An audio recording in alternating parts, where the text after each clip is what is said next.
আমার মুসলমান ভাইদের আসসালামু আলাইকুম। আমি কমলিকা দাস বলছি। আমার শ্বশুরবাড়ি চট্টগ্রামে। আমি 2020 সালে সম্পর্কের মাধ্যমে সম্পর্ক করে বিবাহ বন্ধনে আবদ্ধ হই আমার স্বামীর সাথে।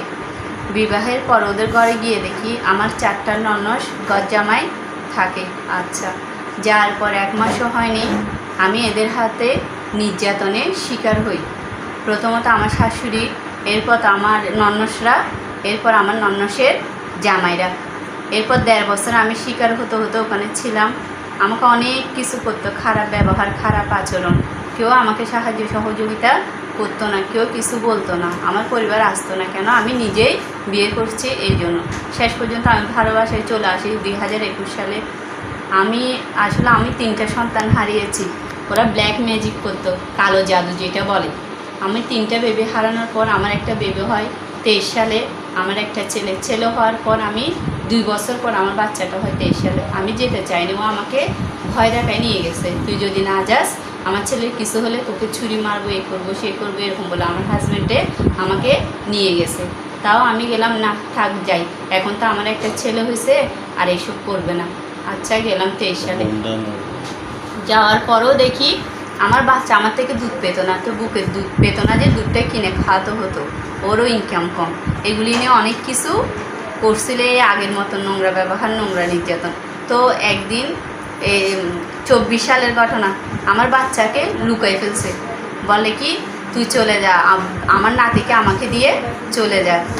আমার নাতি, এখানে আমার ছেলে নিউমোনিয়া হয়েছিল। তো নিউমোনিয়া হওয়াতে তাকে আইসিইউতে ভর্তি করানো হয়েছিল। তো হওয়ার পর তো ওইখানে অনেক টাকা গেছে প্রায়। তো এইগুলি নিয়ে আমাকে মানসিক প্রেশার দিত, আমার নাতনিকে আমার কাছে দিয়ে যা, তুই কয় টাকা আনছিস, আমি খরচ করছি, আমাকে দিয়ে যা। তা আমার না, আমি এরকম কেন দিয়ে যাব, হয় না দিয়ে যা, না হয় বন সাইন দিয়ে চলে যা। আমার না, আমি আমার সন্তানকে দিব না, কোনো কিছুর মূল্যেও দিব না। তো এরপর আমাকে মায়ের দৌড়, আমার হাজব্যান্ডে মারলে সবাই চলে আসে, চিল্লি করে, কেউ আমাকে ছড়ায় না। ওরা নরপশুর মতন চতুর্পাশ থেকে সবাই ঝাঁপাই আসে। চতুর্পাশ থেকে যদি সবাই ঝাঁপাই আসে, আপু আপনারাই বলেন, আমি কি উশৃঙ্খল করবো না? আমি কি চিল্লাবো না বাচ্চার জন্য? আমার কি একটা খারাপ ব্যবহার আসবে না? নরপশুর মতন আসে যে আমার বাচ্চা যাতে পরে মরে যাবে, ওরা সেটাও ভাবে না আপু। আচ্ছা, যাই হোক, এরপরে এরকম করতে করতে আমার বাচ্চাটাকে লুকাই ফেলছে। আমি আমার ভাইয়ের বাসায় চলে গেছি, এরপর দৌড়ায় পালায় চলে গেছি। তো রাত্রে কী করলো, দুপুরে চলে গেছে। আমি রাত্রে আমার বাচ্চাকে আনতে গেছি। তা আমার না, আমি বাচ্চা দেবো। হয় ঠিক আছে, দিও না, একটু আসো চিপস কিনে দিই, এরকম বলে আমার বাচ্চাকে অটো করে নিয়ে এসে লুকিয়ে রাখছিল বাইন্যাপাড়া, আমার ছোটো ননসের বাসায়। তো লুকানো রাখানোর পর আমি পিছন গেছি। যাওয়ার পর আপু জানেন আপনারা, আমাকে সবাই চতুর্পাশ থেকে মারধর করতেছে, বলে কি, কিসের বাচ্চা, তুই বের হয় এখন, কিসের বাচ্চা? তা আমার সমাজে সবাই উঠানোর মধ্যে বসেছিল, এদের পা ধরছি, দাদা আমার বাচ্চাটা কিনে দেন, ওরা বাচ্চা লুকিয়ে রাখছে, দাদা দেন না, কেউ আমাকে বাচ্চাটা এনে দিচ্ছে না। আর একটা কথা, সমাজে সবাই ওদেরকে ভয় পায়, সবাই সাথে ওরা এই ধরনের নোংরা বিহেভ করে। জায়গা সম্পত্তি নিয়ে ঝগড়া বাঁচলে ওদের আগের থেকে আছে, তো এই জন্য সমাজের কেউ আসে না। তো আপু শেষ পর্যন্ত আমি কী করলাম, নিজে আত্মহত্যা করার জন্য বটকি কুর্চি পাইনি, পরে আমি ইট নিয়ে নিজের মাথা ফাটানোর পর কী করছে, একটা আমার ননসের জামাই বলে লক্ষণ, ও বলে ওর বাচ্চাটাকে এনে দাও, ও যদি মরে যায় আমরাই বাঁচবো। তারপর আমার বাচ্চাকে এনে দিল। এরপরও আমি আইনের আশ্রয় নিইনি আপু। আরেকদিন ঝগড়া বাড়ছে, আর আপু ওর মা ও আমার হাজব্যান্ড, এরপর আমার ননসের জামাইরা, এরপর আমার ননসরা, এরপর আমার ননসের ছেলেরা সবাই আমাকে মারধর করতেছে। এরপর আমি 999-এ ফোন দিই। এগুলি 2025 সালের ফেব্রুয়ারি মাসের ঘটনা। এখন আমি যখন ফোন দিচ্ছি, আমার ননসের জামাইরা আমার রুমের ভিতর ঢুকে গেছে, হয় তোর এই ভাঙবো, তোর সেই ভাঙবো, নোংরা বাসায়। তো আমাকে কিছু করতে হবে না, পুলিশকে করিও। দেখেন আপু কীভাবে আমি নির্যাতনের শিকার হচ্ছি। এরপর আপু পুলিশ আসলো, এসে কি করলো, এসে বলতে ঠিক আছে, যাওয়া হওয়ার হয়েছে, থানায় যেও। তো থানায় যাওয়ার জন্য আপু আমাকে 3 দিন সময় দিছে। 3 দিনের মধ্যে দ্বিতীয় দিনের মাথায় আমার শাশুড়ি, আমার হাজব্যান্ড আমাকে চেপে ধরে নিয়ে যাচ্ছে কোথায়, মেন্টাল খানায়। আমি নাকি পাগল, মেন্টাল ইঞ্জেকশন মারার জন্য। তো এরপর আপু আমি লক্ষণ দাদা বলে আমার ননসের জামাই মেজোটা, উনি অনেক ভালো একটা মানুষ, ওনাকে ফোন করছি। ওনাকে ফোন করানোর পর উনি আমাকে সরাই দিছে, বলে কি, আচ্ছা যাও, তুমি কিছুদিন বেড়ায় আসো তোমার ভাইয়ের বাসার থেকে, এরকম বলে আমাকে সরাই দিছে।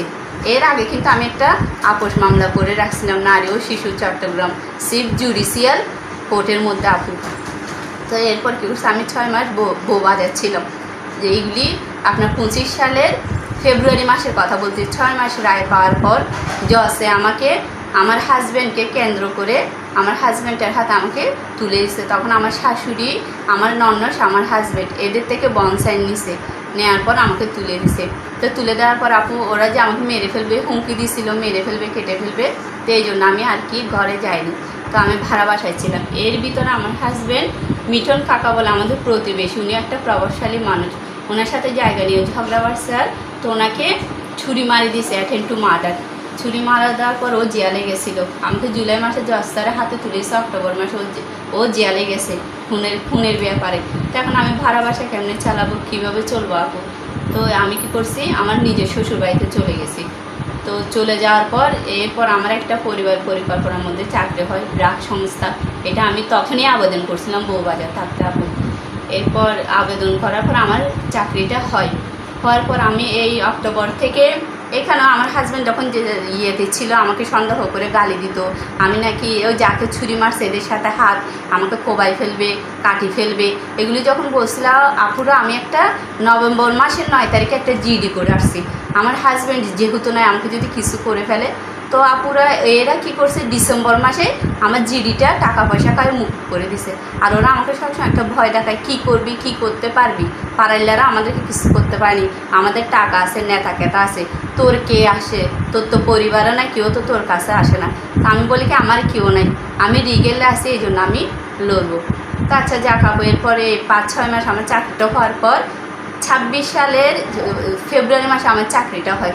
এখন রানিং আপু 4 মাস চলতেছে আমার চাকরি বয়স। তো গেছে মের 5 তারিখ রাতে আপু, কারেন্ট নাই। তো আমি ওকে বলতেছি, দেখো কারেন্ট নাই, একটু ব্যবস্থা করতে পারো কিনা। আর আপুরা একটা কথা কি জানেন, আমার হাজব্যান্ড এখন আমি কিছুই বলতে পারি না আপু। কিছুই বললে 1বার থেকে 2বার রিপিট করলে আপু আমাকে মারতে উঠে, 1বার থেকে 2বার রিপিট করলে আমাকে মারতে উঠে। আপু আমার থেকে চা খুঁজে খায় না, জানেন আপু? উনি বলে আমার হাজব্যান্ড আমার পাশে বসে না, আমাকে সময় দেয় না আপু। যে কোনো বিষয় নিয়েও শুধু মা বোনদের সাথেই সময় দেয়, এদের থেকে চা পানি খুঁজে খায়। মানে কি বলবো আপু, শুধু রাতটাই যায় আমার রুমের মধ্যে শুইতে আপু। কোনো মানে একটা জামাই বউর একটা আলাদা একটা সম্পর্ক আছে না আপু?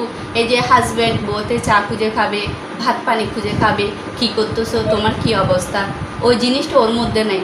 ওকে যে আমি একটা কথা বলবো, 1বার থেকে 2বার বললেও আমি মারা শুরু করে, সামান্য একটা বিষয় থেকে মারা শুরু করে আপু।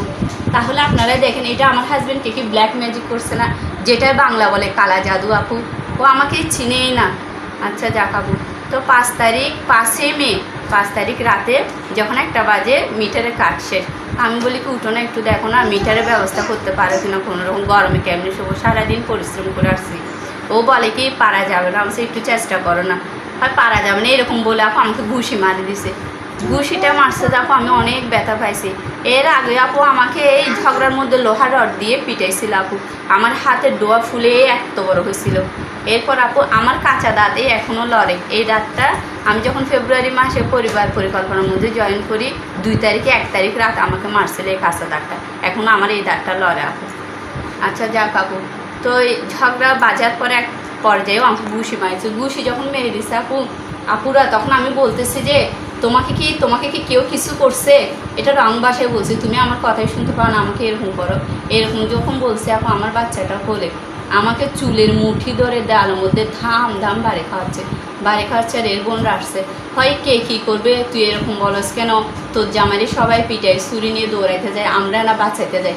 ওর বোনরা বলে, আমি তোমরা তো তোমাদের সাথে বাঁচাইতে যাও, তোমরাই তো ওরা এরকম পাগল বানায় রাখছো। না হয় আপু দেখেন, ও একটা ছেলে, ওর 10 ঘন্টা জায়গা আছে, 60টা ভাড়া ঘর আসছে, 60টা ভাড়া ঘর, ওর 20,000 টাকা ওঠে। ওর কি জায়গা সম্পদের অভাব? সামান্য কবরস্থানের জন্য ওর থেকে ছুরি মারতে যেতে হচ্ছে। হ্যাঁ, এখানে কে আছে? আমার একটা সন্তান, আমি, আমার শাশুড়ি আর আমার একটা পাগল নন্নস। হ্যাঁ, তো ঝগড়া করে লাভ আছে? আজকে এরকম করে রাখছি বিদেয় তো ও দৌড় মারে, ওর বোনরা ছড়াই আনে, এটার সুযোগ নিয়ে বলে আমরা সব কিছু করতেছি, আমরা টাকা খরচ করতেছি, তুই কি করস? তো তোমরা কেন করতেছো? তোমরা তোমাদের সাথেই করতেছো। তো এগুলি নিয়ে ঝগড়া বাজার পর আপু এই যে ব্ল্যাক ম্যাজিক করছো, তুমি কেন এরকম করো, আমাকে মারছে, মায়ের খাওয়ার পর ওর বোনও মেয়েতে উঠছে আর আমি বলছি তুমি মাতো কেন, তুমি নিশ্চয়ই এরকম করে রাখছো এই জন্য তুমি মাতো, এটা বলছে। আর ওনার ছেলেরা এর আগে অনেকবার আসছিল আমাকে মারার জন্য, দরাজে এসে বাড়ি দিচ্ছে।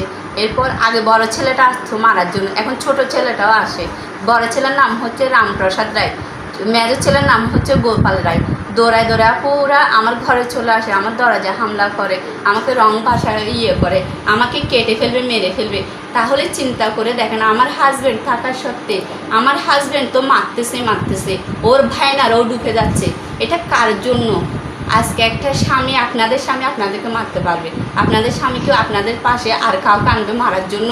আমার হাজব্যান্ড কিন্তু আনতেছে, তো আজকে কেন ওকে ওই ধরনের করে রাখছে বিদে ও স্পোর্টটা দিচ্ছে যে ওর ভাইনার আসুক, হামলা করুক, মারুক, আপনারাই বলেন আপু।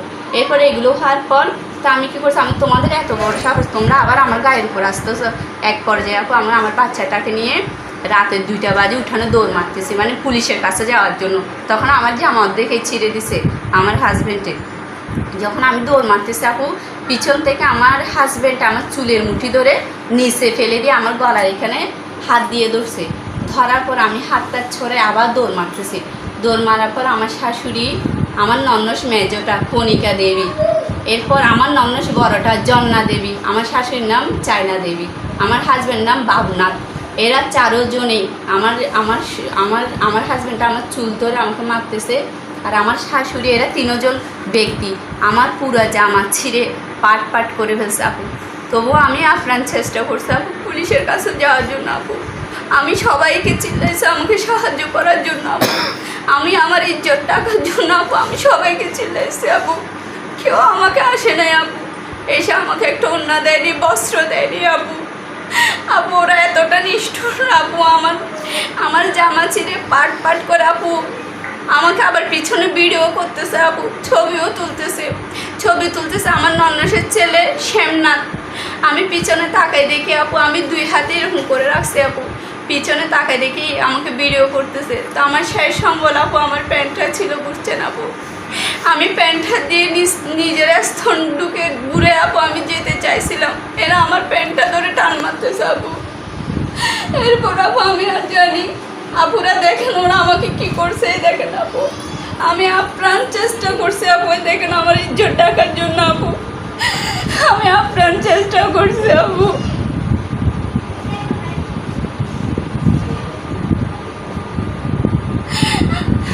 আপুরা এদিকেও আছে আপু,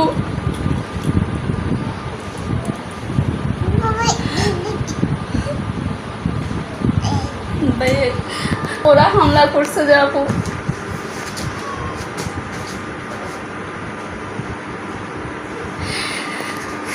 এই আমার জামার টুকরাগুলো আমি প্রমাণ হিসেবে টোকাই নিয়ে আপু রেখে দিছে আপু। এরপর আপু ওরা বলতেছে আমি নাকি পাগল হয়ে গেছে আপু, আমি নাকি নিজে কাপড় চোপড় ছিঁড়ে দৌড়াচ্ছি আপু। আপনারা বলেন আমি কি নিজে কি এরকম এই ধরনের কাজ করতে পারি আপু? আমি নিজের ইজ্জত রাখবো নাকি 4টা নরপিঠাস থেকে নিজেকে বাঁচাবো, নাকি আপু থানায় যাব? শেষ পর্যন্ত আপু আমি ঘরে আমাকে নিয়ে যায়, আমি আর পারতেছি না আপু ওদের সাথে আপু। শেষ পর্যন্ত আমাকে ঘরে নিয়ে যায়, ওরা বলতেছে আমি নিজে এসব করতেছি। আমি যখন নিজে এসব করতেছি মানুষে জানে কারা কাপড় ছিঁড়ে কারা কী করে, মানুষে জানে। ওদেরকে বলো না, নিজেরা এভাবে না বলে ভিডিও সহ প্রমাণ দেখাতে। আপু জানেন ওরা ম্যাজিস্ট্রেটের কাছে বলে, আইনের কাছে বলে আমি নাকি মানসিক মেন্টাল, আমি নাকি পাগল আপু, আমার সাথে এই ধরনের কিচ্ছু হয়নি আপু। আপনারাই বলেন, আমার নিজের শ্বশুর বাড়ি হয়ে আমার হয়ে আমার কোনো অধিকার নাই আপু। আমার হাজব্যান্ড একটু ডাক দেয় না আপু, তাহলে একটা সাধারণ মস্তিষ্কওয়ালা মানুষ তো কখনই এরকম করতে পারে না আপু। ওকে নিশ্চয়ই ব্ল্যাক ম্যাজিক করছে, নিশ্চয়ই কালো জাদু করছে আপু। ও দেখেন আপু কতটা নিষ্ঠুর, কতটা কষাই। ওর মা বোন এইভাবে বস্ত্রহীন করছে, ওর বাইনাদেরকে দিয়ে ছবি তোলাচ্ছে, ভিডিও করতেছে। ও তো আপু ডাক দিতে পারতো, তাহলে ওর মনুষ্যত্ব জ্ঞান নাই বিধক এরকম করে রাখছে বিদেয় তো এগুলি বদদাস করতেছে আপু, এইভাবে লাগাই দিছে আপু। আমি এই জঘন্য নোংরা জননীদের বিচার চাই আপু, আমি এর বিচার চাই আপু। এরা থানা কোর্ট পুলিশকে টাকা খায় মুখ বন্ধ করে রাখে আপু।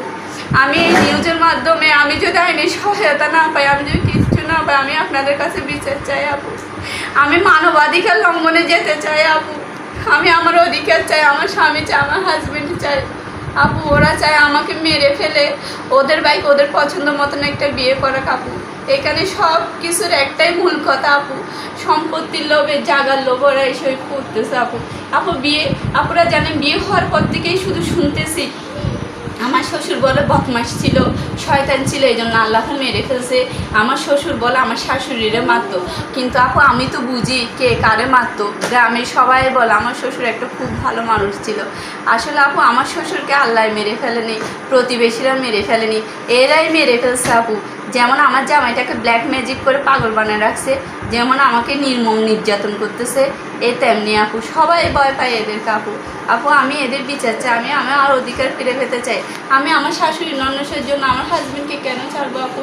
আমার হাজবেন্ড করে এরকম বানিয়ে রাখছে আপু, এটার বিহেত আমি চাই আপু। আপুরা পাহাড়তলে 11 নম্বর ওয়ার্ড, উত্তর নাথপাড়া, দক্ষিণ কাঠটলি, উত্তর নাথপাড়া আপু।